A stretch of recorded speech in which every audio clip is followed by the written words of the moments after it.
Good morning again. It's morning for me. It's morning for me. I don't know what it is for you, but I hope whatever it is, it's good.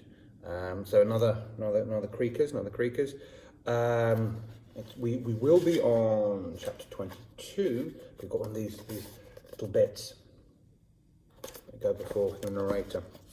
How are you getting on? Sorry I've not spoken to you for a while. I've been busy writing this story, and I guessed you'd be busy reading it. It's looking a bit topsy-turvy, isn't it? All this upside-down, backward stuff. In fact, if you turn this book upside down and read this page backwards, it tells a nice story about fluffy kittens. Only joking, just wanted to see if you turn the book upside down. And you can see that is written upside down. See? Chapter 22, Trapped. Grunt, Guff, Scratch and Sniff leapt out of the hole, followed by 10, no, 20, wait, 50, okay, hundreds of black, slimy creatures erupted into Main Street Creakerland, grimacing at the grown-ups as they circled them intimidatingly. Oh, so the trick's up in it, Grunt hissed. Oh, the human's been seeing the Woleb for what the Woleb really is, Guff said, flicking his chubby, pointy tail.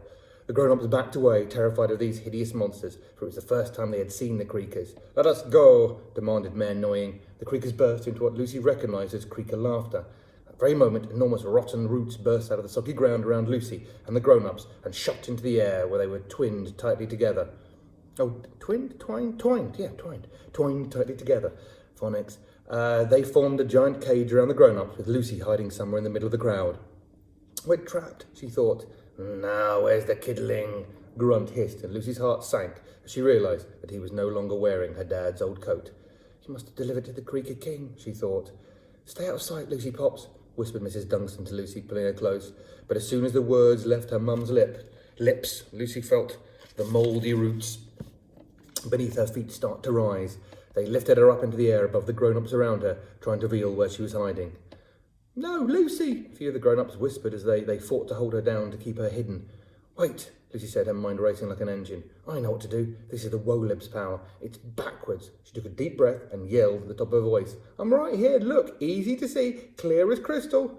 Lucy, what are you doing? Mrs. Dunstan gasped in horror. It's okay, Mum, look, said Lucy, pointing to the Creakers. They were all looking angry in Lucy's direction, but thanks to Lucy using the Woleb's magic, they couldn't see her at all. I think I'd like to stay right here, Lucy announced loudly, and just as she'd hoped, the roots dropped her back down among the crowd. You have to do the opposite of what you really want, explained Lucy to the puzzled grown-ups. Go backwards to go forward, go up to go down.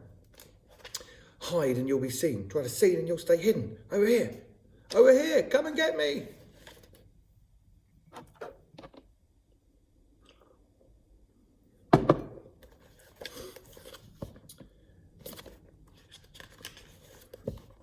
The Creakers growled with frustration as they realised they were being outsmarted. Tricksy kiddling, Grunt hissed. We'll be coming back for you, little human, scoffed Guff. We'll be coming back with, began Scratched. The King, croaked Sniff. Oh, the King knows what to do with pesky kiddlings, snorted Grunt.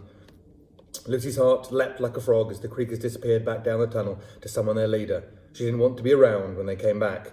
Once the last Creaker had vanished into the Woleb, all the grown-ups turned to look at Lucy. Dozens of worried, desperate faces stared at her. What do the Creakers want from us, Lucy? Asked the mayor. What do the Creakers want from us, Lucy? Asked the mayor, who had managed to find his pyjamas and was hurriedly pulling them on. Mess, Lucy said. The grown-ups screwed up their faces in confusion. Rubbish, Piers Snorrigan barked.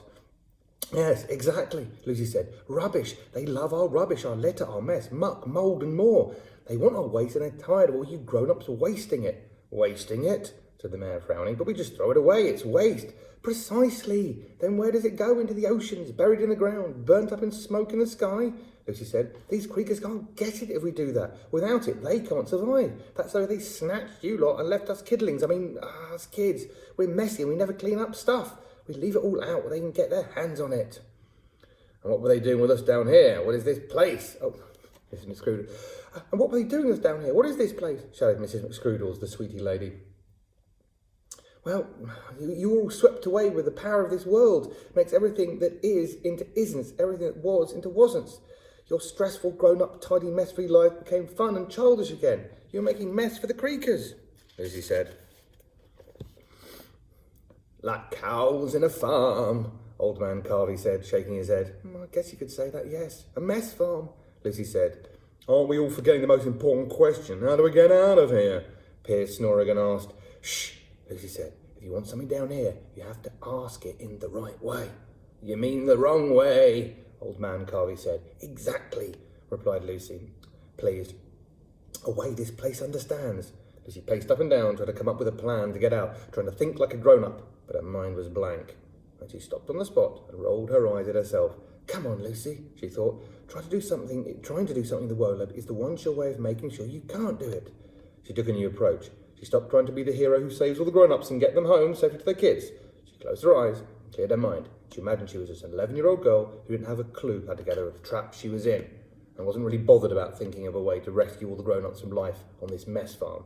Suddenly, a very clever idea floated through the air and slipped inside Lucy's mind. She felt like a light bulb had just gone ping above her head, like one of those big red recording lights at television studios where they're live on air. That's it, thought Lucy. I mean, that's definitely not it. Mr. Snorrigan, she said to Piers. What? Your television camera, will it broadcast from down here up into our world? Lucy said hopefully. Certainly not. Heaven knows how deep underground we are. The chance of broadcasting a live television signal out of here are absolutely hopeless, Piers said. A huge smile appeared on Lucy's face. Brilliant. I mean, that's not what we wanted to hear at all, she said, winking. Suddenly, the red recording light on top of the wakey whipping camera pinged on. They were live. Piers Snorrigan stared at the camera and scratched his head. I don't understand how I did. Never mind that now, hissed Lucy. Just pretend you're presenting a normal show. Yes, go on, listen to Lucy, urged the man, nudging Piers towards the camera. Obediently, Piers switched into cheesy TV presenter mode. Good morning, Whiffington. This is... Lucy Dunstan, Lucy interrupted, standing directly in front of the camera and waving. Remember me? I'm the girl who wanted to watch the news and go to school and help you get your hands out of biscuit jars. Use the hoover to suck the Play-Doh out of your noses and stop you crashing all the cars. Well, now I need your help. She took a deep breath and crossed her fingers for luck. I really hope someone is watching this, she said. This is breaking news. I have found the grown-ups.